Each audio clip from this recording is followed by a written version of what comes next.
Hello everyone. So I welcome you again in this video series in which we were discussing about the previously asked numerical problem on the GATE exam on the metal cutting. So till now we have completed the 22nd problem, and in this video we are going to discuss from the 23rd onwards. Okay, so let's start. So the first that is 23rd problem is under certain conditions, cutting conditions, doubling the cutting speed reduces the tool life to 1/16. So we have to calculate the value of index n. Okay, so it's very simple problem. We have to use the Taylor's tool life equation, so that will be equals to Vt raised to n equals to constant. Okay, तो जैसा कि इसमें आपको दो conditions given है तो directly use कर लीजिए इक्वेशन को Vt1 raised to n equals to V2T2 raised to n. ठीक है, तो फर्स्ट जो कंडीशन है that is doubling the cutting speed, means cutting speed को आपको डबल करना है. तो मैं इसको इस तरह से लिख देता हूं, दैट इज जो V2 है that is 2 times V1. Okay, into जब कटिंग स्पीड डबल हो जाती है then the tool life reduces to 1/16. Okay, so this T1 raised to n means tool life को हम एज इट इज रख देते हैं, दैट इज T1/16. ओके, तो सेकंड टाइम में क्या होता है कि 1/16 हो जाती है टूल लाइफ. तो यहाँ से क्या मिलेगा आपको, V1 से V1 कैंसिल आउट हो जाएगा और T1 raised to n से T1 raised to n cancel out हो जाएगा. ठीक है, तो इधर बचेगा लेफ्ट हैंड साइड में 1, that is in right hand side equals, right hand side में जो होगा that is 2 into 1/16 raised to n. ठीक है, तो ये वाली जो टर्म है हम इसको इधर ले आते हैं. तो 16 raised to n को मैं 2 raised to 4 भी लिख सकता हूँ. ठीक है, इक्वल्स टू 2, और ये जो है इसको मैं इस तरह से लिख रहा हूँ, that is 2 raised to 4n. ठीक है, जो पावर है तो मल्टीप्लाई कर देंगे और इसकी पावर 1, तो बेस सेम है. ठीक है, तो 4n इक्वल्स टू 1, तो यहाँ से n की वैल्यू कितनी हो जाएगी 1/4. अब आपको इसमें क्या था कि आंसर लिखना था. ठीक है, क्योंकि 15 ऑनवर्ड्स क्या था कि fill in the blanks question आना भी शुरू हो गए. ठीक है, तो यहाँ पे n की वैल्यू कितनी हो जाएगी 0.25. ठीक है, इन क्वेश्चंस का एडवांटेज ये है कि आपको जो भी आंसर आता है, ठीक है, अब डिसएडवांटेज भी है और एडवांटेज भी कह सकते हैं, क्योंकि डिसएडवांटेज ये है कि कोई ऑप्शन नहीं गिवन है तो जो भी हमारी वैल्यू आएगी that will only B the answer. Okay, हमें पता नहीं कि वो सही है या गलत है. लेकिन एडवांटेज ये है कि आंसर लिखने के बाद चाहे वो गलत होता है तो इसमें नेगेटिव मार्किंग नहीं होती फिल इन द ब्लैंक में. ठीक है, तो ये ध्यान रखिएगा. So let's move to the next problem.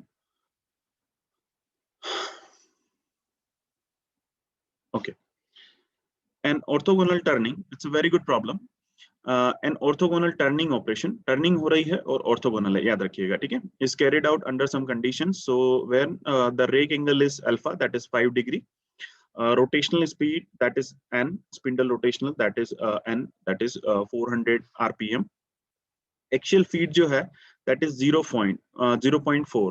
But इस फीड हम अक्सर क्या करते थे कि हम लोग mm पर रेवोल्यूशन में पहले तक लेते थे. ठीक है, अब तक mm पर रेवोल्यूशन में ही काउंट किया और मेटल कटिंग में वैसे भी mm पर रेवोल्यूशन में ही लिया जाता है.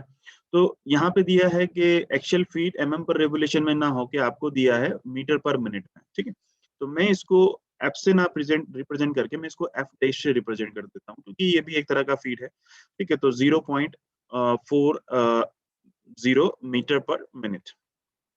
ठीक है, now radial depth of cut given है, दिस इज d. ठीक है, जो डेप्थ ऑफ कट होती है टर्निंग में वो बेसिकली रेडियली होती है, क्योंकि हम सेंटर से ही बेसिकली सेंट्रोइडल एक्सिस जो होती है उसी पे हम टूल रख के इस तरह से टूल रख के फिर उसकी टर्निंग करते हैं ना. तो प्लीज कीप इन माइंड. ठीक है, तो यहाँ से रेडियल डेप्थ ऑफ कट जो है दैट इज 5 mm. ठीक है, चिप थिकनेस की जो वैल्यू है that is TC is 3 mm. Okay, आपको शेयर एंगल फाइंड आउट करना है, तो सिंपल है. शेयर एंगल इक्वल्स टू क्या होता है, that is tan phi equals to r cos of alpha upon 1 minus r sin alpha. ठीक है, तो अल्फा की वैल्यू तो आपको गिवन है दैट इज 5 डिग्री, r की वैल्यू आपको गिवन नहीं है बट हम r यहाँ से कैलकुलेट कर सकते हैं, that is equals to T/TC. ठीक है, जो TC है that is chip thickness and T जो है that is uncut chip thickness. अब T कैसे फाइंड आउट करेंगे, टर्निंग है तो टर्निंग के केस में क्या होता है कि F इंटू साइन लेमड़ा हम लोग करते हैं. ठीक है, बट यहाँ पर जो आपको एक्चुअल फीड गिवन है that is in 0.4 metre per minute. ठीक है, तो आपको यहाँ पे F जो हम रखते हैं that is mm per revolution.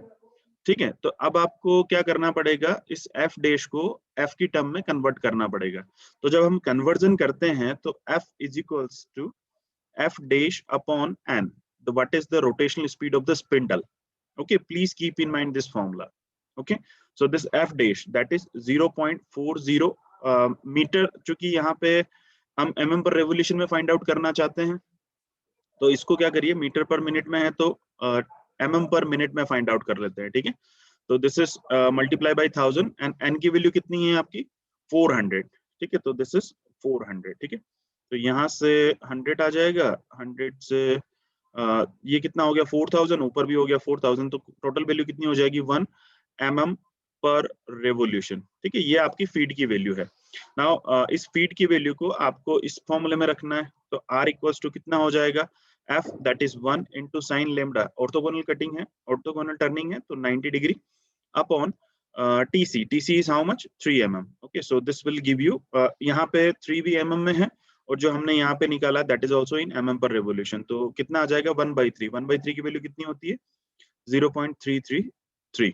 ठीक है, तो r की वैल्यू यहाँ से मिल गई, r की वैल्यू को यहाँ पे पुट कर दीजिए। ठीक है, 10 phi equals to r that is 0.333 into cos of alpha, alpha की वैल्यू कितनी है 5 degree upon 1 minus 0.333 into sin 5 degree. ठीक है, तो जब इसको कैलकुलेट करेंगे तो जो न्यूमरेटर में ओवरऑल जो मुझे वैल्यू मिल रही है फाई की यहाँ से, क्योंकि मैंने डायरेक्टली नहीं कैलकुलेट किया था बट मैं वैल्यू लिखना भूल गया, तो यहाँ से जो आपको फाई की वैल्यू मिलेगी directly that will B 18.86 degree.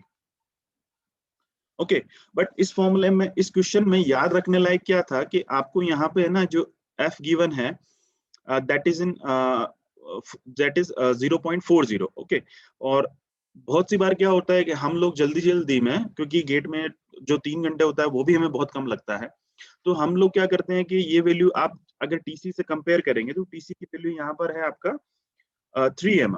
ठीक है, तो हम लोग क्या करते हैं जल्दी जल्दी में कि f बाई, हमें क्या करना था यहाँ पे दैट इज f, ये जो वैल्यू थी f साइन लेमडा, तो यहाँ पर हम लोग क्या करते हैं साइन लेमडा तो 90 डिग्री हो गया तो 1 हो जाएगा। हम यहाँ पर क्या करते हैं डायरेक्टली 0.40 कंसिडर करके इसका कैलकुलेशन कर देते हैं, तो ये कितना हो जाएगा 0.40 अपॉन 3। अगर उससे करेंगे तो ये वैल्यू, सारी जो वैल्यू आपको मिलेगी वो क्या हो जाएगी, गलत हो जाएगी। ठीक है, तो please keep in mind these things, जब आप फॉर्मूला भी लगा रहे हैं तो एटलीस्ट आप यूनिट्स को देख के लगाइए। ठीक है, सो गलती होने का चांसेस थोड़ा कम रहेगा। ठीक है, तो let's move to the next problem. Okay, इस प्रॉब्लम में एप्टीट्यूड भी दिया है थोड़ा, ठीक है, बट हम एप्टीट्यूड ज्यादा डिस्कस नहीं करेंगे। सो ऑर्थोगोनल टर्निंग दी है of a mild steel with to break angle that is 10 degree आपको दिया है, फीड दिया है आपको 0.14 mm per revolution. If the thickness of the chip produce means TC value is given to you that is 0.28। okay, so value of the shear angle and the shear strain, so simple, 10 phi equals to r cos of alpha upon 1 minus r sin alpha। ठीक है, तो r की value कितनी हो जाएगी t/tc, और turning है तो कितना हो जाएगा f sin lambda upon tc।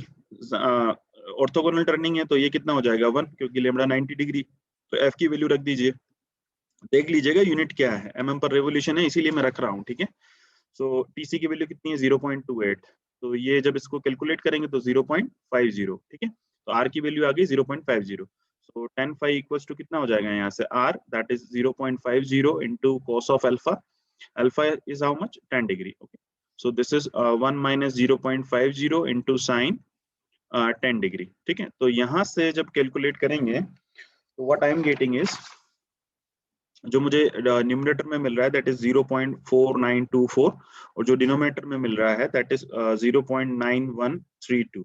ठीक है, जब इसका डिवाइड करेंगे तो 0.5392। ठीक है, ये वैल्यू किसकी है 10 फाई की, तो यहाँ से जब मैं 10 इनवर्स करूंगा तो फाई की वैल्यू मुझेगी दैट इज मिलेगी दैट इज 28.33 डिग्री। ठीक है, अब जो आंसर्स हैं आपके, आंसर्स हैं 28 degree, but that is in minute. Okay, but answer एक ही है क्योंकि 28 के अप्रोक्सीमेट मिल रहा है, तो हो सकता है ये आंसर हो। ठीक है, क्योंकि बाकी सब में क्या है 28 नहीं है। ठीक है, बट स्टिल आपको इसका कन्वर्जन आना चाहिए। ठीक है, जब 1 डिग्री को हम कन्वर्ट करते हैं इन minute of arc, so that is 60 minutes, 60 minute of arc. ठीक है, तो यहाँ पे क्या करिए पॉइंट, मतलब इसको मैं इस तरह से लिख सकता हूँ कि 28 डिग्री तो है ही, जो इसको जब मिनट में कन्वर्ट कर रहा हूँ तो 33 इंटू 60। ठीक है, तो जब आप मल्टीप्लाई करेंगे, सॉरी 0.30 इंटू, सॉरी 0.33 इंटू 60, ये जो वैल्यू है ये आपको मिनट में कैलकुलेट करनी है। तो यहाँ से आप कैलकुलेट जब करेंगे इसको तो ये मिलेगा आपको 19.8 डिग्री। ओके, तो इस तरह से हम रिप्रेजेंट करते हैं। तो अप्रोक्सीमेटली दिया है दैट इज 20 डिग्री, मतलब 28 डिग्री 20 मिनट्स। ओके, ये जो वैल्यू है दैट इज ऑफ 5। तो पहला ऑप्शन हो गया, लेकिन फिर भी हम लोग चेक कर लेते हैं कि स्ट्रेन की वैल्यू क्या है। ठीक है, तो स्ट्रेन जो होता है that is epsilon cot of 5 plus 10 5 10 5 minus alpha. ना अब यहाँ पर क्या है कि आप इसको डिग्री में ही रखना है, मिनट में मत रखना। ठीक है, क्योंकि आप आपका जो कैलकुलेटर है वो मिनट में कैलकुलेट नहीं करेगा इसको। तो कोट 5 मीन्स इसको इस तरह से रिप्रेजेंट कर देता हूँ 1/10। 5 की वैल्यू कितनी है 28.33।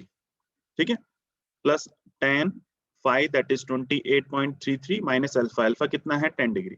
ठीक है, तो यहाँ से जब वैल्यू कैलकुलेट करेंगे आप, तो ये जो मिल रही है मुझे वैल्यू दैट इज 1/10 की, ये मिल रही है 1.8549। ठीक है, और ये जो मिलेगी मिल रही है दैट इज 0.3313। ओके, तो दोनों को जब सम करेंगे तो आपको मिलेगा 2.1862। ठीक है, तो that will be approximately 2.19 up to 2 digit. Okay, so this answer will be A. So let's move to the next problem.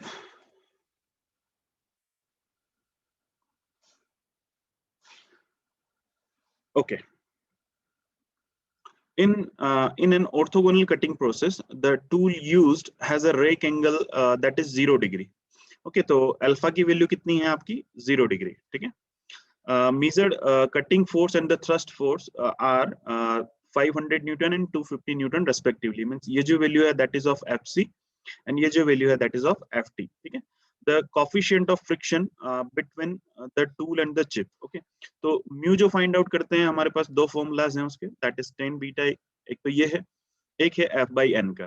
ठीक है, अब F/n हमने एक प्रॉब्लम कर चुके हैं जो प्रीवियसली IIT बॉम्बे में पूछा गया था, कि हालांकि मैं पूरा बता देता हूं उसको, दैट इज F/n जब हम करते हैं तो FC और FT की टर्म में जब लिखते हैं, so this is FC sin alpha plus FT cos of alpha upon FC cos of alpha minus FT sin alpha. ठीक है, यहाँ पर मैं डायरेक्टली भी लिख सकता था, लेकिन फिर भी मैं बता दे रहा हूँ क्योंकि those who are looking only this video first time, so that's why confused ना हो। तो अल्फा की वैल्यू 0 लिखना है, तो 0 sin 0 कितना हो जाएगा 0, cos 0 दैट इज 1, यहाँ पे 1 दिस इज 0, तो यहाँ पर क्या बचेगा न्यूमरेटर में that is FT।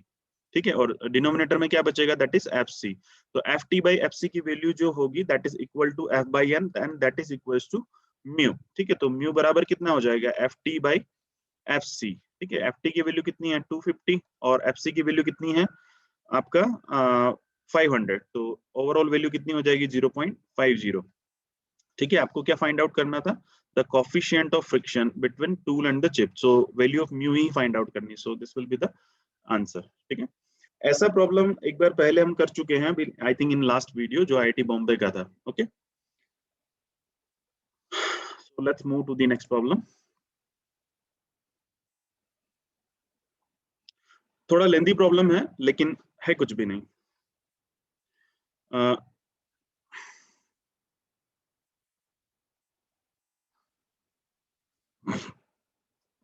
Okay, the tool life equation of for the HSS tool, high speed steel tool, is this, that is V T raised to 0.14, F raised to 0.70 and D raised to 0.40 equals to constant. Okay, tool life is 30 minute is obtained, initially हम लोगों को 30 minutes मिल रहा है, while using the conditions that is जब आपका cutting speed है 45 meter per minute, feed इतना है 0.35 mm per revolution and depth of cut is 2 mm. if v is the speed, f is the feed, depth of cut is the d, are increased individually by 25%. individually means एक एक करके, सभी का नहीं, ठीक है, ओवरऑल नहीं। तो उस टाइम पे अपने को टूल लाइफ फाइंड आउट करना है।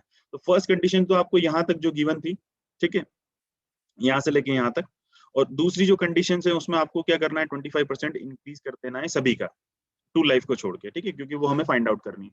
तो दो कंडीशन के लिए है, तो दो कंडीशन के लिए मैं इस इक्वेशन को लगा देता हूँ, that is v1 d1 raise to 0.14, f1 raise to 0.70 and d1 raise to 0.40, और सेकंड कंडीशन क्या हो जाएगी, v2 t2 raise to 0.14, f2 raise to 0.70 and d2 raise to 0.40, ठीक है।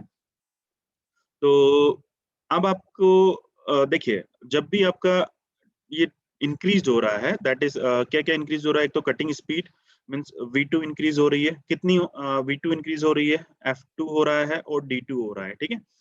तो v2 मतलब 25% इंक्रीज करने का मतलब कितना है कि पहले जितना था उसमें 0.25% ऑफ द प्रीवियस वन भी ऐड कर दीजिए, so that will give you the increase, 25% increase, ठीक है।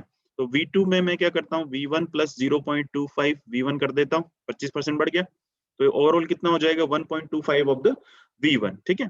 तो अभी यहाँ पे कैलकुलेशन मत करिए, कैलकुलेटर मत चलाइए यहाँ पे, क्योंकि ये सब कुछ कट जाएगा लास्ट में।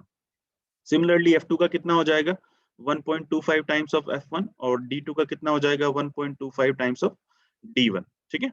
अब बस आप क्या करिए कि इन वैल्यूज को इस इक्वेशन में रखिए, ये जो इक्वेशन है आपकी, ठीक है। तो इधर वाला तो सेम हो जाएगा, लेफ्ट हैंड साइड में एज इट इज रह जाएगा, f1 रेज टू 0.70 और d1 raise to 0. Sorry, okay, मैं वैल्यूज पुट कर देता हूँ, दैट वुड बी ग्रेट, और ऐसे ही रहने दें, ऐसे ही रहने देते, चलिए 0.40, ठीक है। अब v2 कितना इंक्रीज हो रहा है, 1.25%, ओके, तो 1.25 टाइम्स v1, t2 तो हमें कैलकुलेट करना है 0.14 इंटू f2 की वैल्यू क्या है, 1.25 times of f1 that is 0.70 into d2 कितना है, 1.25 times of d1 raise to 0.40, ठीक है। तो यहाँ से v1 cancel out, f1 raise to 0.70 और f1 रेज टू 0.70 इधर भी है, cancel out, d1 raise to 0.40 और d1 रेज टू 0.40 तो कैंसिल आउट। इससे क्या होगा, थोड़ी कैलकुलेशन इजी हो जाएगी आपकी। अब लेफ्ट हैंड साइड में ओवरऑल कितना बच रहा है, that is t1 raise to 0.14, okay, और राइट हैंड साइड में कितना बचेगा, 1.25, इसको मैं इस तरह से लिख सकता हूँ क्या, रेज टू 1, ठीक है। यहाँ से मैं 1.25 की टर्म्स को एक साथ लिख देता हूँ पहले, तो यहाँ से कितना बचेगा, 1.25 रेज टू 0.70, और यहाँ से कितना बचेगा, 1.25 रेज टू 0.40, ठीक है, और t2 रेज टू 0.14, ठीक है। तो अब ये पे यहाँ पर क्या है, बेस सबका सेम है, तो पावर क्या होगी, एड हो जाएगी, एड होगी तो 1 प्लस 0.70, 1.7 प्लस 0.4 तो कितना हो जाएगा, 2.1, ओके। तो t1 raise to 0.14 equals to 1.25 raise to 2.1 into t2 raise to 0.14, okay. अब आपको फाइंड आउट क्या करना है, फाइंड आउट करना है t2, तो t2 बराबर, ठीक है, थोड़ा मैं इसको इस तरह से लिख रहा हूँ, आप समझने की कोशिश कीजिएगा। t1 मैं क्या कर रहा हूँ, यहाँ से पावर को रेसिप्रोकल कर रहा हूँ, ठीक है। जब रेसिप्रोकल करूंगा तो ओवरऑल पावर, यहाँ से अगर पावर हटेगी तो यहाँ पर डिनोमिनेटर में आ जाएगी उसके पावर में, तो 1.25 रेज टू 2.1 डिवाइड बाई 0.14, ठीक है। तो t1 की वैल्यू कितनी है, यहाँ पर t1 की वैल्यू है 30 मिनट्स। तो जब आप इसको यहाँ पर 30 मिनट्स पुट करेंगे और जब आप इसको कैलकुलेट करेंगे तो यहाँ से आपको t2 मिलेगा, जो मुझे मिल रहा है, दैट इज 1.0555 मिनट्स, ओके। तो approximately up to 2 digit, that is 1.06 minutes, okay. तो ऑप्शन विल बी बी, ठीक है। लेंदी था लेकिन आसान है, बड़ा नहीं है, ठीक है। Okay, let's move to the next problem.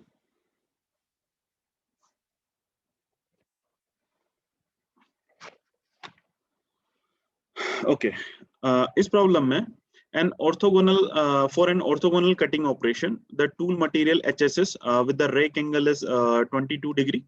Chip thickness जो है that is TC is 0.80. Speed जो है that is 48 meter per minute and the feed is in 0.40 mm per revolution. Shear plane angle that is shear angle find out करना है. So tan phi equals to r cos of alpha upon 1 minus r sin alpha. ठीक है, तो r की value कितनी होती है t by tc. ठीक है, टी आपको गिवन नहीं है लेकिन आपको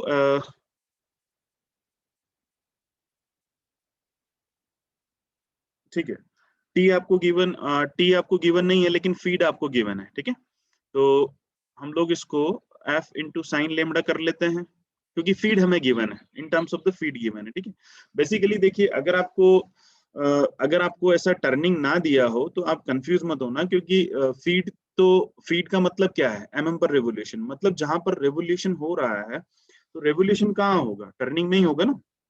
आप सिंपल ऑर्थोगोनल कटिंग करेंगे, अगर मैं ये मेरा इस तरह से ये मान लीजिए कि इस तरह से वर्क से और मैं इस तरह से इसको चला रहा हूँ, मतलब ये जो मेरा टूल है इस तरह से मूव कर रहा है और कट कर रहा है मटेरियल को, तो उसमें क्या हो रहा है, उसमें रेवोल्यूशन तो कहीं है नहीं. तो ज्यादा कंफ्यूज मत होना कि इसमें टर्निंग नहीं दिया हुआ है तो हम क्या करेंगे. ठीक है, फीड दिया हुआ है इसका मतलब ये है कि वो क्वेश्चन टर्निंग का ही है. ठीक है, तो F sine lambda upon TC. ठीक है, तो टी एफ की वैल्यू कितनी है 0.40 into sine lambda that is 1 मान लीजिए, क्योंकि ऑर्थोगोनल टर्निंग है आपकी. तो एल्फ चूंकि लेमडा 90 डिग्री है तो साइन 91 हो गया. तो टीसी की वैल्यू कितनी हो जाएगी यहाँ पर 0.80. ठीक है, तो ओवरऑल दिस विल बी 0.50. ठीक है, क्योंकि this is just twice of it. So r की वैल्यू यहाँ से मिल गई, तो tan phi निकाल लीजिए. tan phi equals to r that is 0.50 into cos of alpha, that is alpha is how much, 22 degree. Okay, so 1 upon 1 minus r that is 0.50 into sin 22 degree. Okay, तो जो numerator है उसमें मुझे मिल रहा है 0.4636 अपॉन जो denominator में है दैट इज 0.8127. तो जब डिवाइड करेंगे तो it will give you 5704. Okay, तो ये वैल्यू किसकी है, tan phi की. यहाँ से phi जब इनवर्स करेंगे तो आपको मिलेगा 29.70 degree. So option will B B. Okay, so let's move to the one more. We should do one more problem because that is also easy. Okay, this is the last problem. Okay. In a single point turning operation, okay, that with cemented carbide tool and steel workpiece, okay, is found that Taylor's tool life exponent is 0.25. So the value of n is 0.25. If the cutting speed is reduced by 50%, so then the tool life changes by, okay, so means Taylor's tool life equation that is Vt raised to n equals to constant. तो दो conditions हैं, तो V1 T1 raised to n equals to V2 T2 raised to n.